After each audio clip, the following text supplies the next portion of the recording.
Hello to anyone watching this.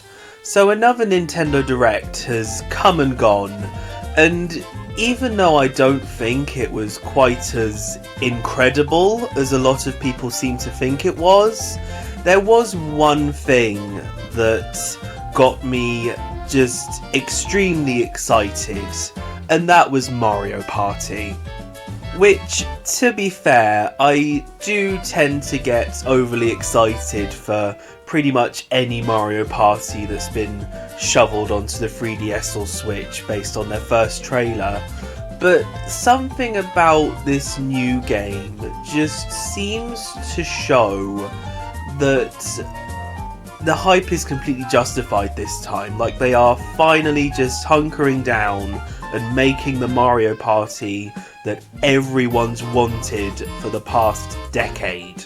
So today I just wanted to go through every mode and aspect of the game that we saw in the first trailer and just sort of analyse why I think it's completely justifiable to think that this will finally be a good Mario Party game.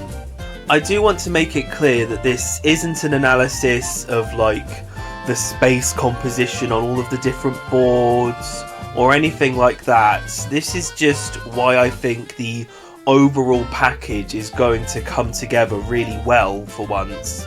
And like I said, I have been wrong before about being excited for a Mario Party game, so if Jamboree comes out and it does still turn out to be extremely lackluster, then this can all just be a lovely little time capsule to a much more innocent time.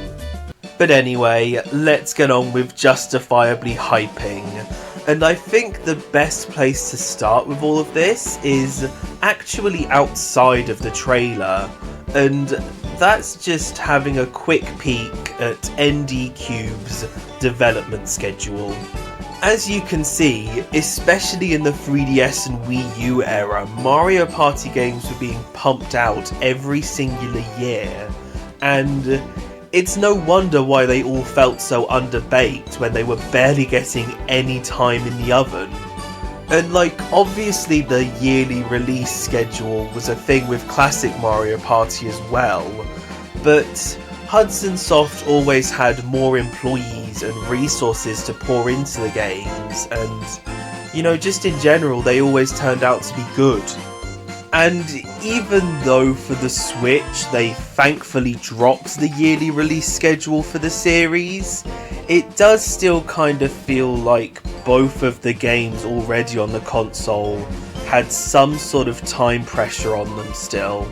Because Super Mario Party still came out only a year after the top 100, and between that and Superstars there was Clubhouse Games, which I'm always willing to give some time to, but, you know, being pretty much exactly in the middle of these two games, it does make it feel like they could have given some more time to Superstars before it came out.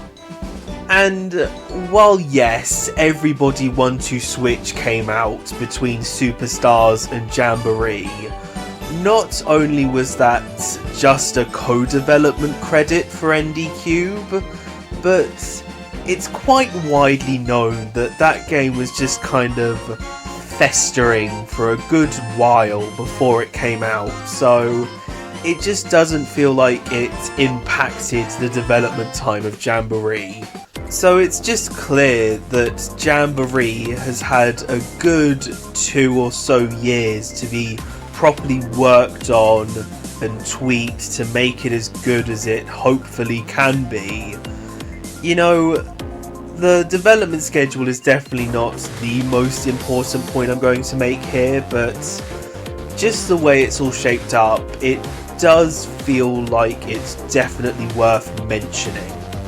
But getting into the actual trailer itself now, and I'm just gonna talk about things in the order that they were shown. So I'm going to start with the character roster. And it's like, even I wouldn't think there'd be much to talk about the character roster in this game. You know, it's seemingly just as big, if not slightly bigger than Super Mario Party's roster. But it's just the way that it's been rebalanced, I think, is incredibly noble. Like, I did appreciate the 10-10 split between heroes and villains in Super, but that did mean that it didn't leave enough room for characters like the Toads and Birdo, because there were just more essential characters that needed to be represented in those 10. And even though I absolutely love additions like Goomba and Monty Mole, it did sort of feel weird to have them and, again, not have Toad. But that kind of issue's already been shown to not matter with Jamboree's roster. Like, there is no even split between heroes and villains anymore, meaning that there is room for the Toads and Birdo, and that just makes me really happy. You know, the roster already feels a lot more balanced than Super's, and I just appreciate that in general. And as bloody everyone and their mothers pointed out, since Ninji isn't a part of this opening cutscene, he's most likely unlockable, and it would be extremely weird to just have the one unlockable character. So to know that this roster is already going to be way bigger than it seems, that just makes me excited. I've seen a lot of people say that they expect the full roster to be 24 characters, but I've personally thought that the more sensible number would be 25, because there are 4 characters from Super / kind of from Super that just really make sense to bring back. You know, Dry Bones, Diddy Kong, Hammer Bro, and Pom Pom / Boom Boom. And this is the best place to talk about Boom Boom, one of the big enigmas from the trailer. I'm going to talk more about this plaza area later, but as again a lot of people have pointed out, you can just sort of see Boom Boom stood there, not up to much. Very similar to how unlockable characters in Super Mario Party were just sort of stood there, not up to much, and then you walk up to them and they're like, oh my god, I love partying, let's have a go, and then they join the roster. So it's kind of an easy guess to say that Boom Boom is there ready to be unlocked. And while I would be happier seeing both Boom Boom and Pom Pom playable together for once, I'm still quite happy only seeing Boom Boom, you know, so that both of them can get one playable appearance in a Mario Party game this generation. I think the main thing that's throwing me off about all of this is that Boom Boom was made playable in Mario Tennis Aces soon after Super Mario Party released, so for a good while I thought that was the way that they were both going to be separately playable this generation. So for Boom Boom to suddenly come back here at the end of the console's life, it's just like, okay, you greedy bugger, you needed another playable appearance, I guess. And while I'm here, I just want to quickly go through the other 2 characters that people are thinking might be playable. Lakitu's just always sat there vibing in the plaza area. He's really not got any chance. You know, he's probably just going to give you like a little quiz or just some advice. Like, I don't know why it's worth putting any hype into him being playable outside of Mario Kart. And Charging Chuck is clearly just a power-up for the Kaiju Bowser mode. Like, he's glowing, he's far bigger than everyone else. Danny is definitely playing as Daisy. You know, it's just not worth even guessing that he's a properly playable character. He's just a power-up for that mode. You know, I'm happy to be wrong. I do love a bit of the Chuck. It's just, no, that's just not happening. So yeah, this roster of 25 I just think makes the most sense. You know, I'm always happy for it to be bigger, or maybe smaller, but I think this lot just adds up the most. And purely because it's been an image in my mind since I first watched the trailer, I just want to passionately design some graphics and show what I think the character selection screen is going to look like, because I always get excited for a good character select screen, and since I have a chance to predict it, I'm definitely going to take it.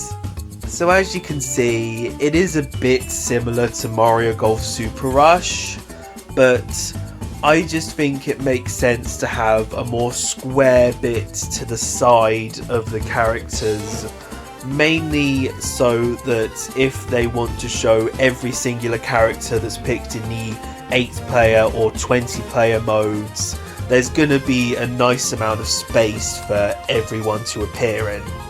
But finally, moving away from characters, let's get onto the boards, which, like I said, I don't really have much to provide in terms of analysing all of the different spaces. Like, I really just get what I'm given with boards. I don't really think much about their gameplay, I just enjoy however they flow. But it's just mainly the number of them that I want to talk about. Like, 7 is just such a good number of boards. Like, it's up there with some of the higher totals in the series. And I think it's good that it's split between new and old boards, because it means that a good amount of time can be focused into making the smaller amounts of new boards as good as possible, while still having time to tweak and update the board layouts for the classic ones. It just works out really well. Like, yeah, it doesn't match Mario Party 1's 8 boards, but is Mario Party 1's 8 boards really something people need to aspire to? But there is, of course, one very interesting thing to talk about with the boards, and that's the area that you pick them from, because there's just an extreme amount of things to talk about, with the one little fly-in shot that we got showing the board selection screen slash area slash, it might be like Mario Party 7 where you pick the board and then you just sort of travel towards it and the rest don't really matter once you've picked the board. First of all, it's presumable that Western Land, Bowser's Keep, and maybe Mario's Rainbow Castle are going to be unlockable boards as they're under construction in the shots we get of the balloon flying in. And considering the fact that they're under construction, it's easy to guess that the way they're unlocked is simply through playtime. Like, maybe if you win 3 boards, you unlock Western Land, 4 boards for Rainbow Castle, and 5 boards for Bowser's Keep. And I've always just really enjoyed that as a way of unlocking boards, because to me at least, I'd rather have a more limited selection at the start, you know, make sure it directs me to the easier, more understandable boards to get a full grasp of what this game is like, and then get the crazier boards as I go on. Plus, it's just generally an easy way to include more unlockables, and considering the probable method for unlocking them, it's not going to be too arduous, so it's just going to be satisfying to keep getting more boards as you go on.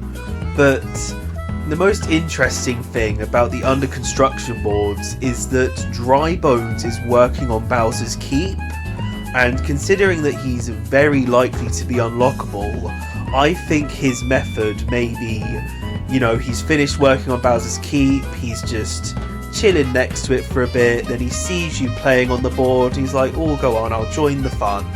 So that just to me indicates that characters are going to be unlocked in quite the same way as Super Mario Party, where it's just like, the more you play and progress, you know, just characters pop up over time. So yeah, that's nice to know. But obviously the far more interesting part of the board-filled island is just the incredibly weirdly high amount of spaces that boards could very obviously go into, but they're just apparently not. So I'm just going to go through all of the spots on these islands that could be a good place for a board, and go through what boards they could represent. I'm only going to mention classic boards here, just because I'm no good at thinking of new board modes for the series. So we have the crack in the wall that could be for Creepy Cavern or Deep Blue Sea. We have the ladder leading up to a grassy hill, which could be something as simple as Woody Woods again, but I think is high enough to become snow-capped and then become Chilly Waters or Snowflake Lake if they're bothering with GameCube boards this time. And then we have the sandy patch next to it, which could only really be Spiny Desert or Pyramid Park. And then we just have the nice empty beach area, which could lead off to Waluigi Island or maybe Castaway Bay. It's just so weird that there are so many extremely obvious empty spots for boards. But to be fair, I do think they were quite explicit when they said there are going to be 7 in the base game. Let's start hoping for DLC, which I know NDCube are completely allergic to, but you know, maybe they'll finally learn. You know, maybe now's the time that we can finally be optimistic of getting DLC for a Mario Party game. Because I do really think there's a lot to gain from doing DLC for this game specifically, and that's mostly to do with the Switch 2. Like, we know it's quite relatively imminently coming out within hopefully the next year, so I think if there were DLC packs constantly coming out for Mario Party alongside the release of the Switch 2, they could be like, oh my god, you guys, you can play Jamboree on your Switch and your Switch 2. Which, of course, is supposing that the Switch 2 does have backwards compatibility. But like literally every leak since the original Switch came out has said there's going to be backwards compatibility. So I just think it adds up, you know. Then you can advertise this game as playable on Switch 2. You can keep hyping it in directs. I just think this will be a really good cross-generational game if it gets proper post-launch support. In terms of what a whole season pass could look like, I think 4 packs with a board and a character each, as well as a purchase bonus character to keep the roster I suggested nice and square, and then a dozen or so mini games. Could be new, but I think it would be more fun if they were all classic mini games that weren't in Superstars, and maybe you could even have a couple coin mini games be converted into Koopathlon mini games. You know, keep every mode topped up with new mini games, and you know, I just think something like that would add up. But I just want to make it clear that all of this is just fun speculation. You know, the amount of content that we have lined up is going to be plenty enough. It's just like I said, it's so obvious that different parts of these islands could be turned into more boards, and it would be nice if they took that opportunity. But like I said, 7 boards is plenty enough. So moving on, next I'm going to talk about the mini games, and again, I'm not going to analyse any of the ones that we've already seen, but they do all look like a lot of fun, and converting the rhythm mode into a cooking mode is extremely inspired. Like, I've always thought, and we'll get ready for a tangent, but I've always thought if we get another Hell's Kitchen game, that it should be a rhythm game. Like, as someone with experience in a kitchen, there has to be a rhythm to a service. So for that to be referenced in Mario Party of all games, I just feel so seen. But again, I would just like to talk about the number of mini games that we are getting. Because yes, over 110 is an amazing amount, whatever way you slice it. But I think this best represents NDCube finally understanding how they need to split resources between modes to keep all of them feeling like they have a good amount to them. Because in a lot of their previous games, like, yeah, there's been a good standard amount of mini-games, but especially for the ones that have new mini-games, there's been just massive chunks dedicated to side modes that don't impact the main party mode whatsoever, meaning that if you're not interested in them, they're pretty much just wasted space, and it ends up having less mini-games dedicated to the main party mode. Star Rush is the best example for any negative trait you could think of for a Mario Party game, but especially with its mini-games, they're just so horribly divided up. Like, 53 is like one of my least favourite numbers, purely because it's the total amount of mini-games in this game. But the fact that 15 were dedicated to Coinathlon, you still had 12 boss mini-games. It left such an underwhelming amount for the main party mode that it just made the number feel even smaller than it already was. But even with a better game like Super, with a total of 80 standard mini-games, you still have 10 that are dedicated to the river mode and 10 that are dedicated to the co-op mode, which just means that only 60 of them are for the standard party, which is about the same total as the N64 games. It just inherently makes it feel more underwhelming, despite how big they want to claim the number is. But if you don't mind me adding a bit of objectivity to this subjective video, that's just not going to be a problem with Jamboree. Like, assuming that the side modes are going to get about the same number of minigames as they did in their previous appearances. You know, Coopathlon's going to get 15, the river mode's going to get 10, and the 8-player co-op mode is also going to get 10. Although I do really hope that that gets 15, because 10 was just not enough in Super.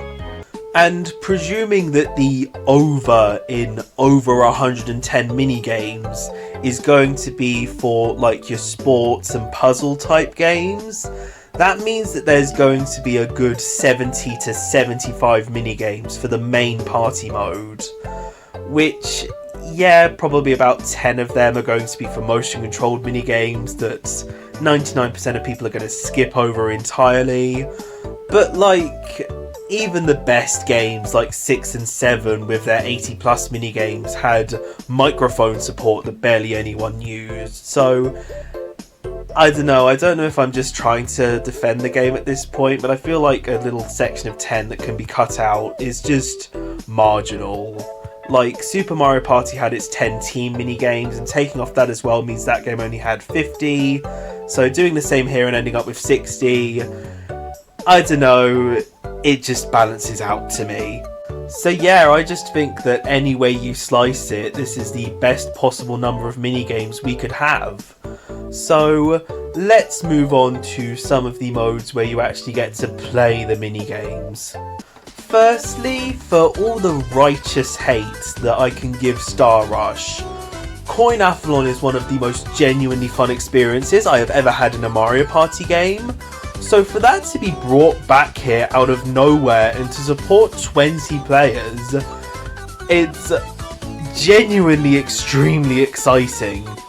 Like, even if it only has the same options as Coinathlon and Star Rush, I'll be happy. But I do hope that we get more customization on the amount of laps that we do, and just how many mini-games can appear every time you play it, because capping it to 3 just always felt really annoying, especially on a 7-lap race. Like, it just got a bit mind-numbing. So hopefully that can be changed this time. You can just play every singular one if you want in the same round. I'm also interested to see how the item system is going to be changed, because a lot of the ones in Coinathlon were made to affect every other player on the board, and considering that 20 people will be all getting items at the same time, that sounds utterly hellish to be struck by 19 lightnings at once.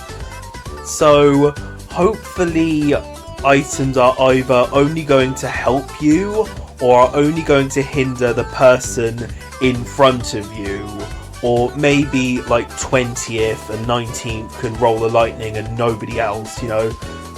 If it can stay more balanced and just make sure that there aren't just constant items thrown at you, I think it's going to be a lot of fun. I've already said all that I want to about the river mode, so just thanks again Nintendo for personally referencing my life experiences. But I do feel like there's a lot of mystery still to the 8-player modes in this game. Like, everything I'm about to say here is a complete guess as to how the mode works, but, you know, if I'm right, I'm right, and if I'm wrong, hopefully the modes are still fun. So, I think the Kaiju Bowser Battle mode is going to be the main 8-player mode. It's going to be similar to River Survival, where basically you have to run around, make sure you're in the right place, and then start up a mini-game. I don't really know how exactly you're going to start a mini-game. Like, presumably it's not going to be popping a balloon again, because that wouldn't be nearly as dramatic in a mode like this, but I think you're going to start a mini-game. It's going to be 8-player co-op, and depending on how well you do, that's how many cannonballs you get. You run to a cannon, you shoot it at Bowser, and then you bish, bash, bosh your way through it, defeat him. Fun times ahead.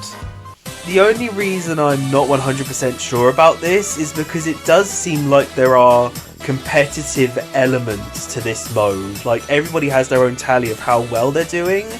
So it makes me think that once you finish a minigame, the cannonballs are just sort of scattered across the map and you have to go pick them up and run them to a cannon. So it's going to be like work together to get the cannonballs, but then work on your own to actually use them against Bowser, which I think is a very good wrinkle to the co-op mode. It makes it feel a lot more Mario Party-ish. Like, there's definitely still an element where you have to win it, and I really appreciate that. I do hope though that there is a purely cooperative mode, like even if it's just a string of the co-op minigames, you just see how much you score in them. Just something like that would also be nice. Whether or not it's part of the Kaiju Bowser mode, or like just a standard minigame section mode, just either way, it would be nice to see. And while I'm on the topic of him, I do not understand how there is any level of confusion about why there's the giant Bowser and normal Bowser. Like, the magical Kamek shapes are pouring out of him in every scene he's in. Like, it's obviously just Kamek magicking himself into a giant Bowser for the sake of helping in these modes and actually making them possible.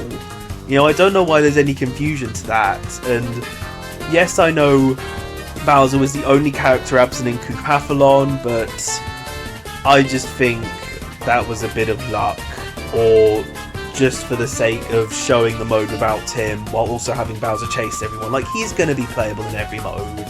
The big Bowser is just Kamek. The only other mode that we know of to talk about is the flying transportation mode, which a lot of people have guessed a lot of things for it, but I think it's just going to be like Crazy Taxi. You know, you pick someone up, fly them over there, maybe defeat a Goomba Tower or two if that's necessary, and then just move on. Just see how well you can do in the time and working together as a pair. You know, it's going to be a bit of fun, but it's just another one of those little side modes that don't really add up to much, bless them. In terms of the other little buildings and structures that we see on the fly-in shots, I think the small Star Island is hopefully only going to be for changing settings, because considering that one of the little housey things that we see has a music note on it, I am utterly petrified that it's just going to be free play but split into different sections to act like the minigame mode is more fleshed out than it is. Like, please just give us first to 357 maybe another quirky mode on top of that. Like, that's all we need. Don't just split up free play again like in Superstars, or have First to 357 be only 2v2s, or any of the other really stupid things that Superstars did with its minigame modes.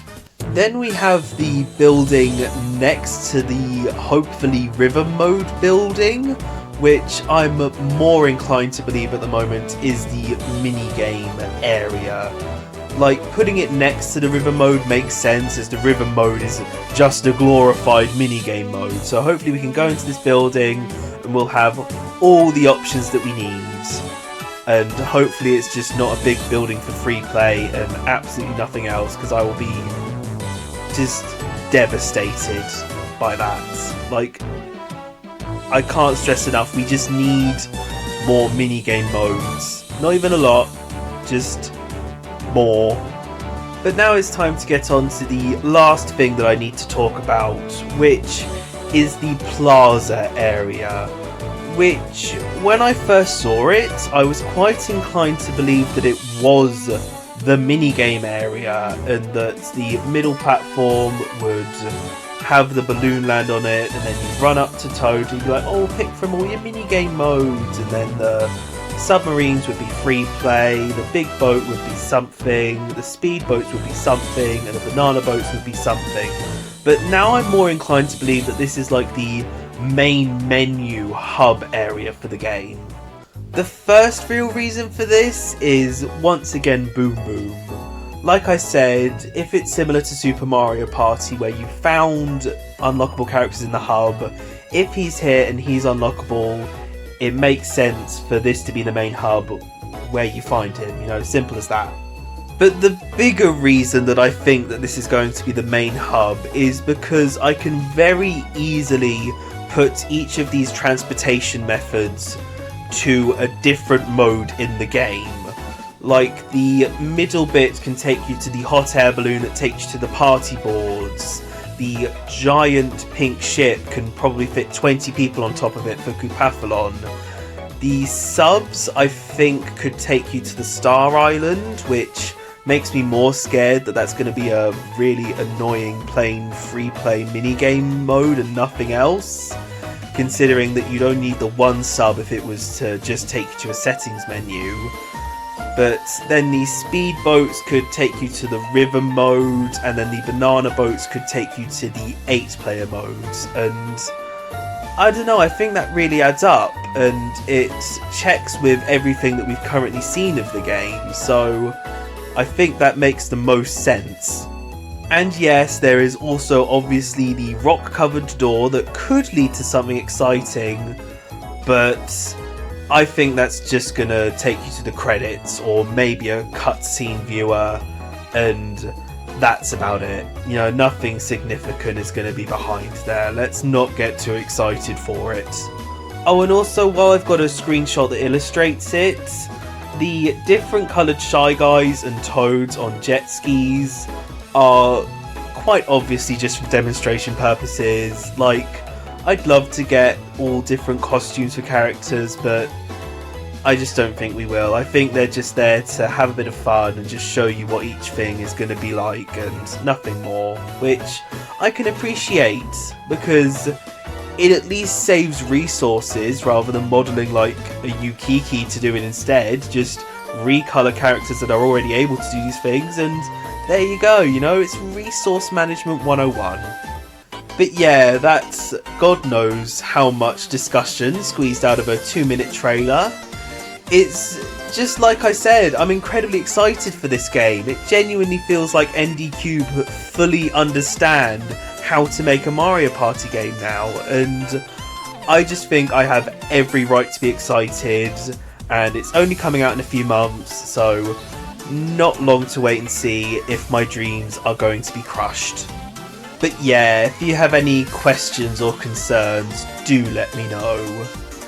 Just while thinking about what roster I'd want to see in this game, there are several characters that went through my head, and considering that it's always good to represent the biggest and newest things in the main Mario series, You know, maybe we'll get some Wonder representation in the roster, even if it's in DLC. So, you know, fingers crossed, Fire Spike will get his time in the sun.